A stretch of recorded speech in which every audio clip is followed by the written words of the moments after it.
Ladies and gentlemen, if I may have your attention, please. We now move to the formal part of the evening. Several years ago, Asia House presented this very award to Nazir Razak at a gala evening in London. We invited tonight's winner, Tony Fernandes, to speak at that event. Tony gave a touching tribute to Nazir. His remarks were warm, they were affectionate, funny, poignant, and above all else, they were at times libelous. Well, to set the scene for tonight's event, we thought we would play a short video of that speech, so you can get a feeling of what it's like. However, we've decided against it on the advice of our lawyers. But at the same time, Asia House, we pride ourselves on our culture of fairness and objectivity. So it's in the spirit of that fairness, that culture of fairness and objectivity, that we've offered Nazir Razak the opportunity to share his thoughts on his very good friend, Tony Fernandes. So it is my great pleasure to welcome to the stage Nazir Razak to pay a personal tribute to his dear and close friend, Tony Fernandes. Thank you.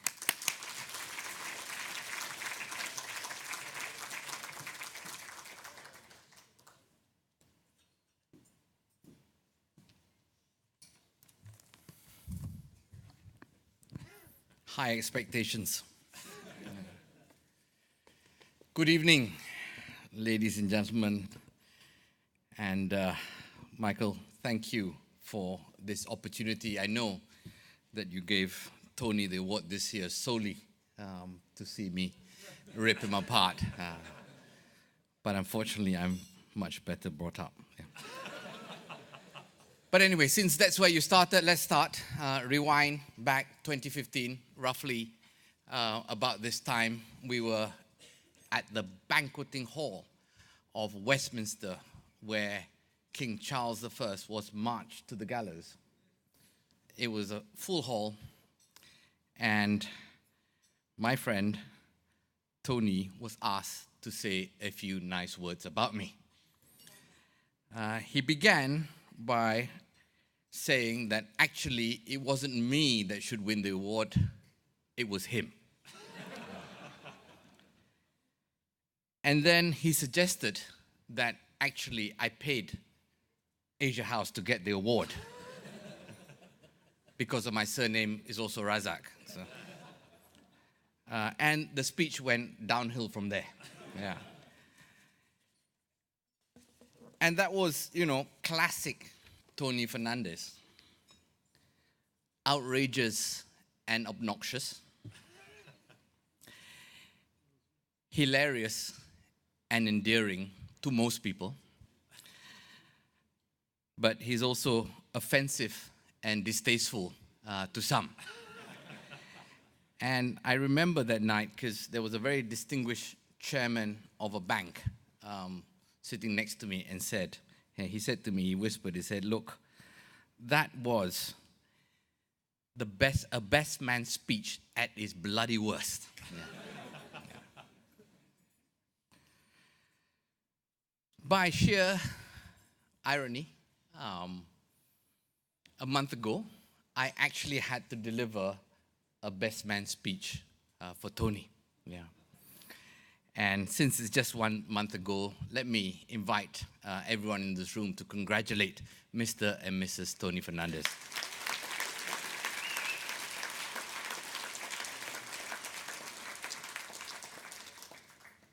Congratulate Tony, commiserate with Chloe. Yeah.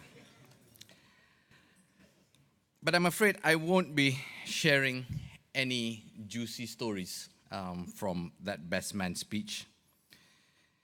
Because, unlike Tony, I was brought up to believe that when they go low, we go high.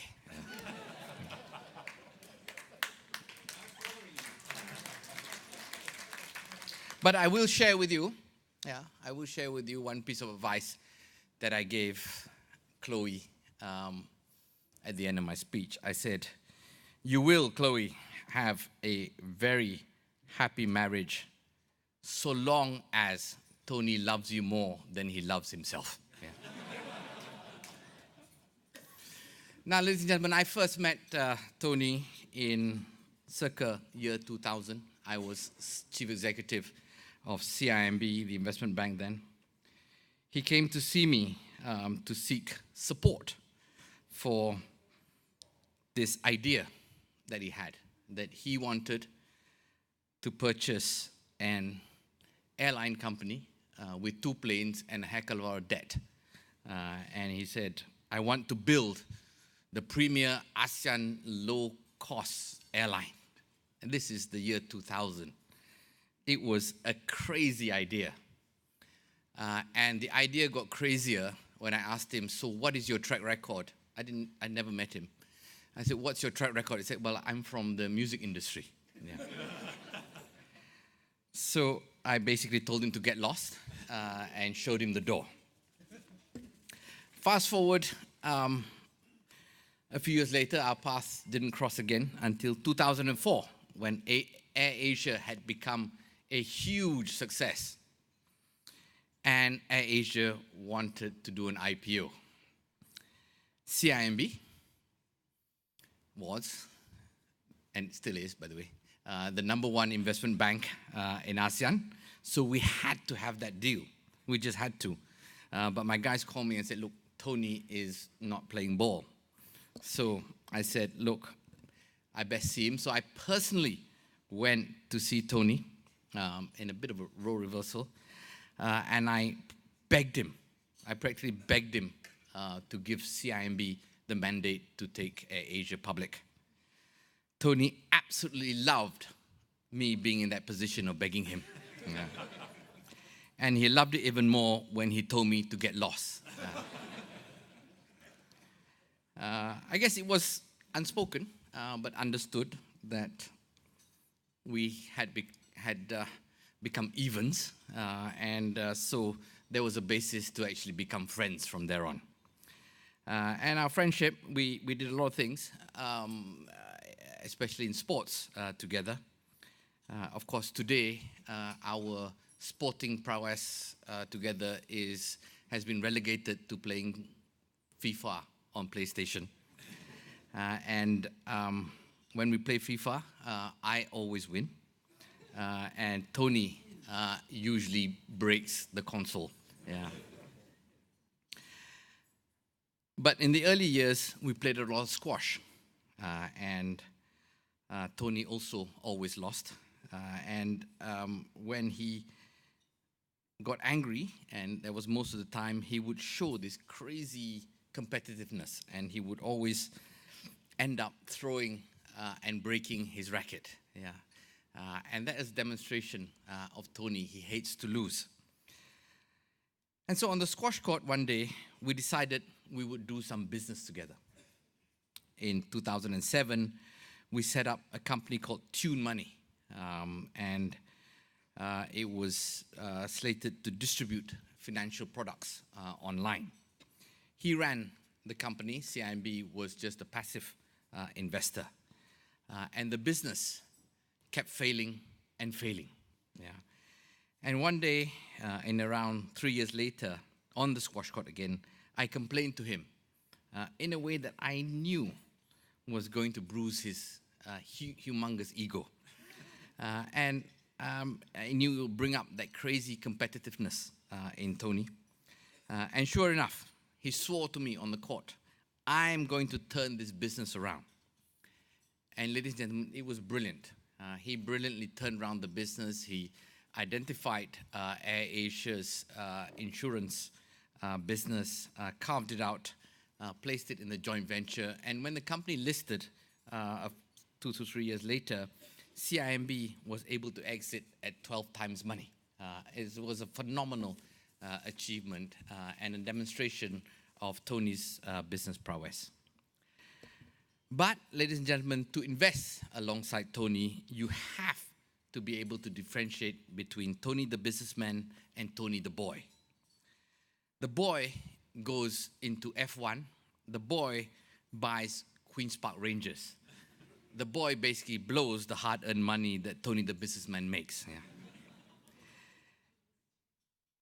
And of course, the businessman has made a great success of Air Asia. Apart from the financial success, Air Asia has changed ASEAN. It has brought ASEAN so much closer together. Millions have traveled more in ASEAN because Tony dreamt it and Tony made it a reality. Air Asia has inspired countless people to become entrepreneurs, to try to make dreams happen, to believe ASEAN is a regional community. And as CEO, Tony has also set new benchmarks as a leader of people. It is to me amazing how he connects with his staff and customers. For all Malaysians, he has epitomized the famous Malaysian clarion call, Malaysia Boleh, which basically says, Malaysia can. Malaysians and many of you in this room, I'd just like to say we are incredibly proud of Tony Fernandes.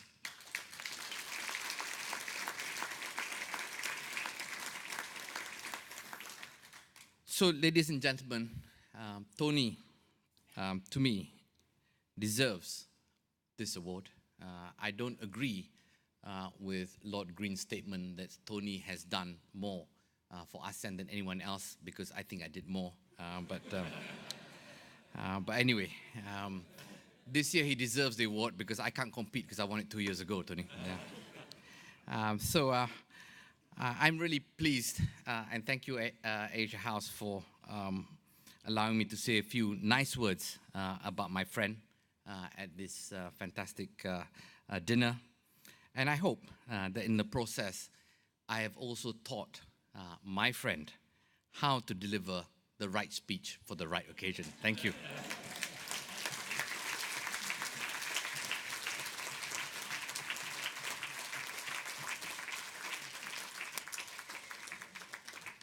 Thank you very much, Nazir.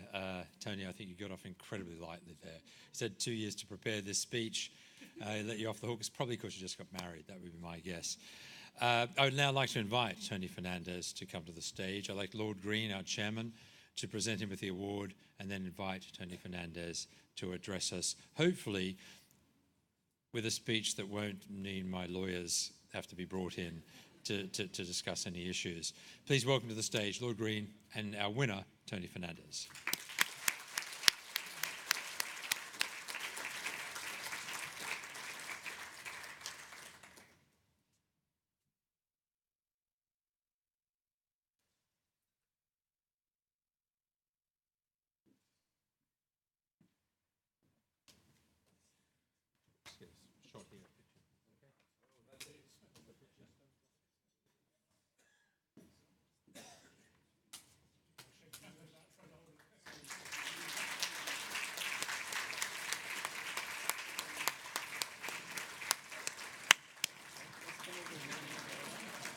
Ladies and gentlemen, the winner of the Asia House Asian Business Leaders Award for 2017, Mr. Tony Fernandes.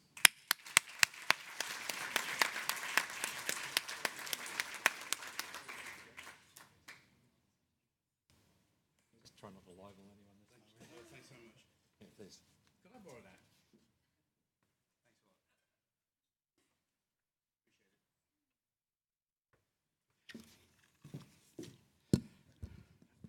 Firstly, thank you so much. Well, good evening, everyone. Thank you for coming.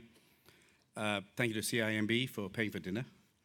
It's the first time I've ever got anything free from them, so that's a thrill. I'd like to thank Asia House, who I think are doing a fantastic job in making the world a smaller place. Lord Green, Michael, and Charlie, who you look as though you're just from the Barnum Circus.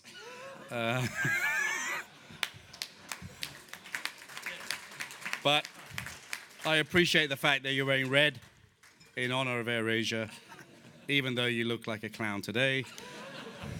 We love you at Air Asia. I think all my staff adore the passion and hard work. And sitting next to Lord Green today, it is phenomenal how much energy and passion you put in to this wonderful cause of educating us from Asia about Europe and taking Europeans to Asia to educate them about this wonderful place that we live in called Asia. So thank you very much for giving me the award. It is a couple of years too late, but I'm thrilled to get it, and thank you very much. So thanks for being here. Firstly, to my friend, squash player, best man, we must stop following each other in speeches. Thank you for such a nice, kind, warm speech. Really did mean a lot to me, and I appreciate it so much. This is sincere. I'm not saying that because I'm going to move myself a class above, but thank you very much for a wonderful speech, and also admitting in public what a mess you made by not believing in us when we first came to see you. I always say bankers aren't the smartest people in the world, and today you saw it live. He talks about 12 times the money he made in Tune Money. He could have made 120 times if he invested in AirAsia in 2001, maybe 1,200 times. But thanks so much, Jay. Naze, you have many names. Razak as well. The name you're most proud of. Thank you so much for the wonderful words you gave me. Azlina, thanks for always being there for me. You're my political camaraderie. And you're always there. You're always been a big believer in me, and so I appreciate it. And your two kids are amazing and wonderful, and I love my godson. So, on to the speech at hand. Firstly, I'm amazed I'm here actually, because on Saturday, Naze's brother, the Prime Minister of Malaysia, asked me to come for a meeting at lunchtime. And I was thinking, how am I going to get to Hong Kong in time for dinner? But the wonderful age of aviation changes everything around. And I left Kuala Lumpur at 2 o'clock. I couldn't arrive in Hong Kong, but I arrived in Macau. And I took a helicopter from Macau and arrived in Hong Kong ferry terminal looking like a twit, wearing this,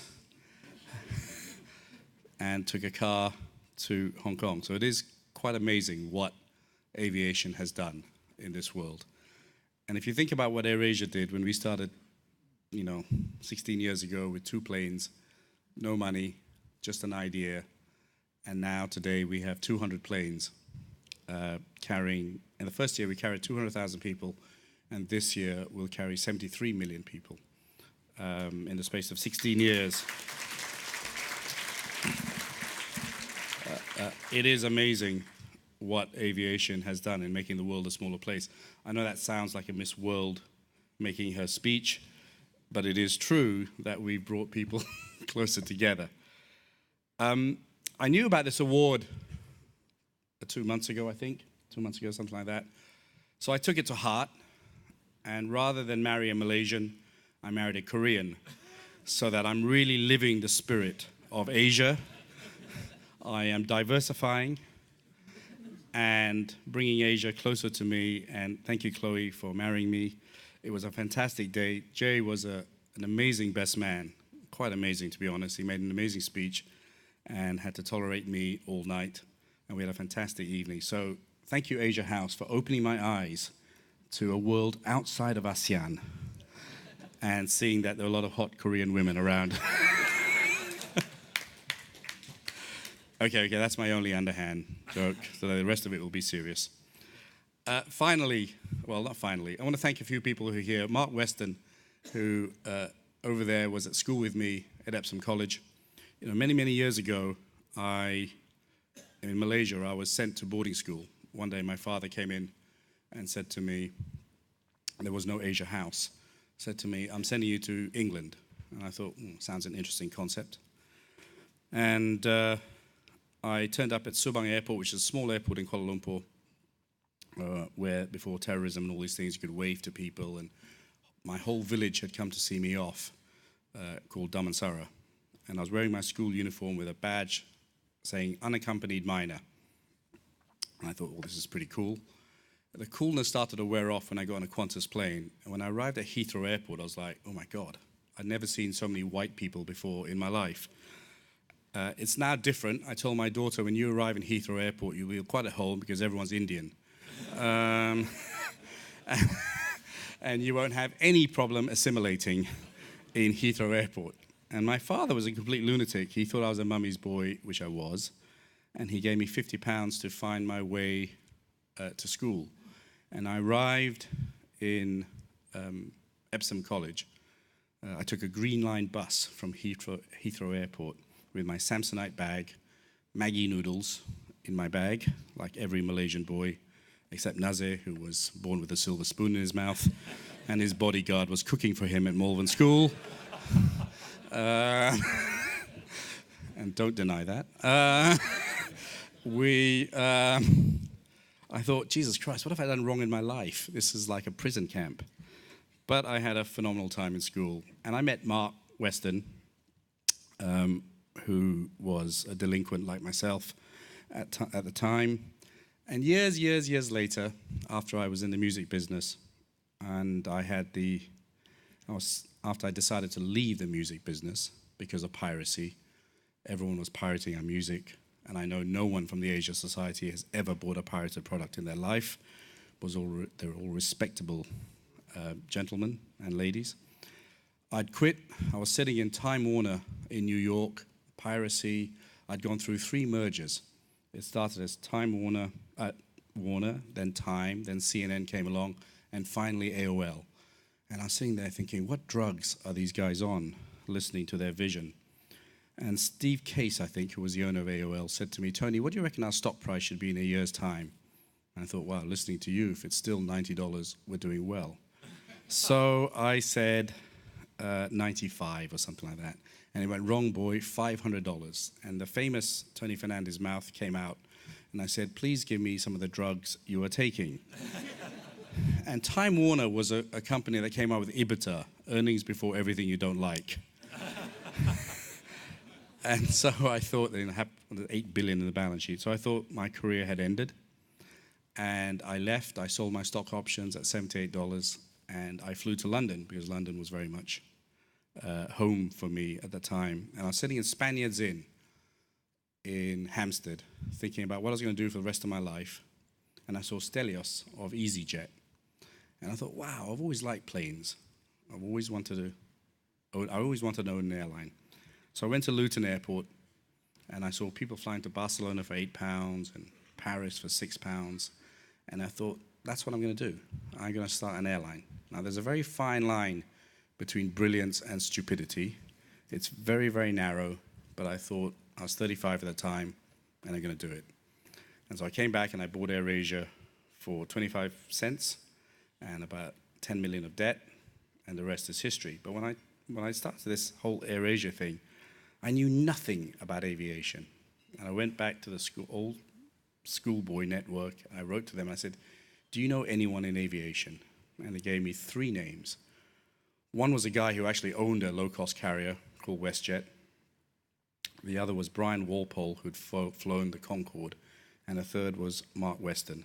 And they said, he's a lawyer working on aviation leasing. And Mark very kindly didn't think I was mad, like my best man and best friend Nazir.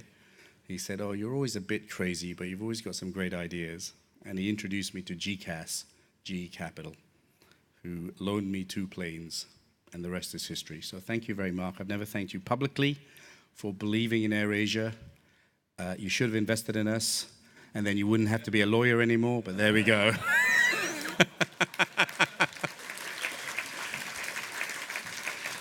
I also want to thank, it was really great to see Victor over there, who's one of the special kind of men in life. He's always so positive.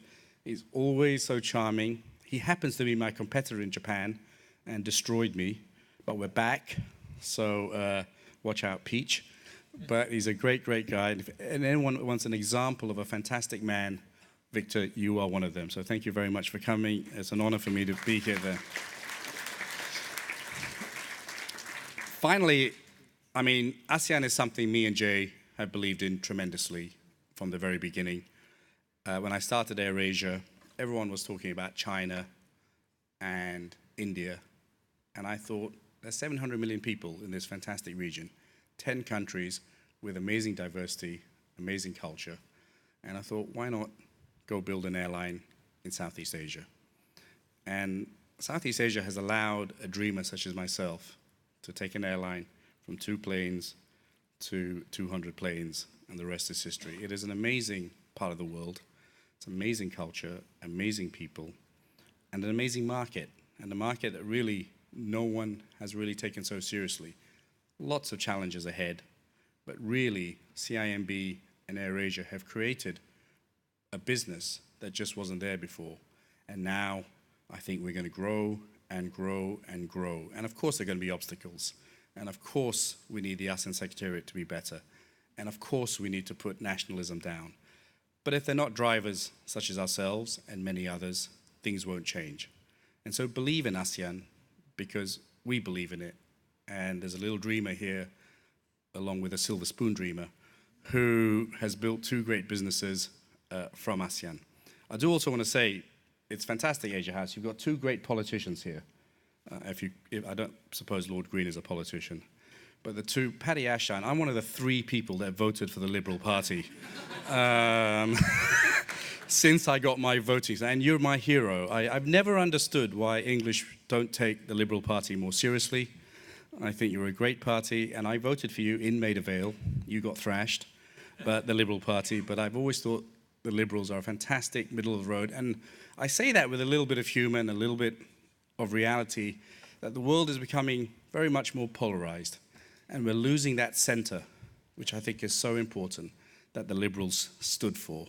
That on one side, the far right, when you listen to Donald Trump and some of the other right parties, you begin to wonder where the world is going, and then on the far left, it also is scary as well. So I believe in the middle, and I hope more people in due course will believe in the middle of the road, and that the Liberals and other middle-of-the-road parties will come back into power where we'll have a happier world. So thank you for inviting a hero of mine, Lord Ashdown. And to a fellow ASEANist... Thanks, Tony. I'll send the check. Okay. It's okay. That's to Razak. And to Cesar Purisimia, one of the best finance ministers I've ever met, a believer in ASEAN, a believer in what AirAsia stood for and fought against very strong incumbents. Asia House, you've got 2 fantastic politicians here. Cesar's not really a politician, but he was actually quite good in dealing with politicians. So Cesar, thank you so much for all the help that you did. Finally, I need to thank my AirAsia staff. Tassapon over there, we were in the music business together when I got a chance to start AirAsia Thailand, and it was Shin Corporation that approached us. He said, do you have a CEO? And I lied and said yes, and I didn't have one. And I just called Tassapon and said, hey, can you come to this office? I need you to come and just pretend that you agree with everything I say. He did. And he said, by the way, what is this business? I said, it's an airline. And he went, okay, let's go for it. And I think Tassapon epitomizes what all of us in AirAsia have. We have 20,000 staff now. There's a real can-do attitude. We have boys who were dispatch riders, who are now pilots. There were no female pilots before in Southeast Asia. We now have 120 female pilots. The other day was history. Captain was female, co-pilot was female, all the cabin crew were female, and all the passengers were male. That last bit's not quite true. But we're very, very proud of diversity. We're very, very proud of pushing the envelope. I have so many of my staff there who have come. Celia came to me and said, can you, when I did a speech in Hong Kong, said, could you fly to Macau? And I said, where is Macau? And she told me, and she did such a compelling story that I hired her, and now we have 32 flights a day to Macau. I did cheeky advertising. I said, at least you have a low fare to take you home when you lose all your money. But AirAsia has been a company built on diversity, built on belief, built on that anything is possible. And I think I'll close with, I'm a dreamer, and I love to live life. I think life is fantastic. If I'm hit by a bus tomorrow, of which there are many people who'd like to drive that bus, I would have had a great life. I would have no regrets. And 20 odd years after I left my school in Epsom, one of my really good friends, who's now a master brewer, called me up and said, "Tony, I found your tuck box." And for those of you who didn't go to public school, it's the most ridiculous box you're given. It's a box you're given when you're 12 years old, and you put your entire life's possessions in that box for 5 years. And I said, "Oh, send it over." And he sent it over to my house. And on that box were 3 stickers I put as a 12-year-old. And they were my dreams as a 12-year-old. On the left-hand side of the box was a Qantas Airline sticker, because I always wanted to own an airline from a very, very young age. In the middle was a Formula One sticker, Williams Formula One team, because I loved Formula One. I grew up in Malaysia watching Formula 3 in a track called Batu Tiga, and was very emotional when Malaysia had the Formula One. And I used to watch Brands Hatch Formula One in the UK from outside because I couldn't afford it. And I had a chance to own a Formula One team. It was a spectacular disaster. I lost loads of money, but I did it. And I stood on the grid with some of the greatest brands in the world: Ferrari, Williams, McLaren. At the back of the grid, but I was on the grid. And on the right-hand side of the tuck box was West Ham United, which is a football club I used to support. And there I was, now owning Queen's Park Rangers. And fast forward, I used to listen to football on BBC World Service, Paddy McFeeney, shortwave radio. Paddy Ashdown would know, because he's of the same age group as me. But for most of you who are young, who don't know what shortwave radio is, but shortwave radio is what you used to use, hold by the fridge, make sure you're hanging it by the oven, to make sure it's way before Astro and Rohana. And suddenly, I'm sitting at the Etihad Stadium at QPR versus Man City. Man City win, they become the champions. Man City lose, Manchester United become the champions. Very painful for me because I hate that football club. And we lose, and Bolton win, we get relegated. We're losing 1-0 at halftime. We're all depressed. There are 3 Malaysian shareholders. It sums up Malaysia. My partner is a devout Muslim. He's praying with his prayer beads. My other partner owns a port. He's drunk. Sums up Malaysia, and I'm just nervous as hell. In the space of 15 minutes, the game changes, and we're 2-1 up. In between, Joey Barton decides to bite someone and get sent off, and we're 10 men down. And I was sitting there thinking, here's a guy who listened to football on shortwave radio. In the end, the result went perfect. We stayed up. Man City became champions. 2 goals were scored in the last 3 minutes.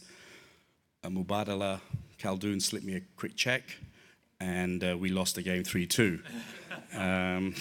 But dreams can come true. And ASEAN is a dream, and you're looking at someone who's a dreamer.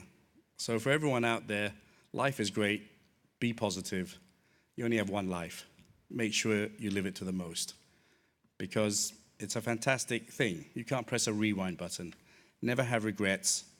Never think, I wish I could do that. Because you don't want to sit there at 55 and say, I wish I did it. It's too late.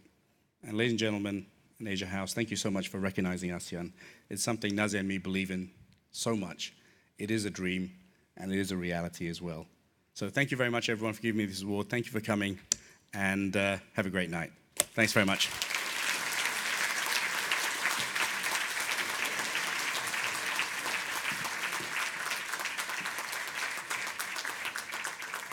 Tony Fernandes, thank you very much indeed. Thank you all for being here. We were, in fact, oversubscribed. There was a wait list. We followed the AirAsia policy and dragged a few of you out because there were no seats. And now, in fact, we managed to fit you all in. Please do enjoy the rest of your evening.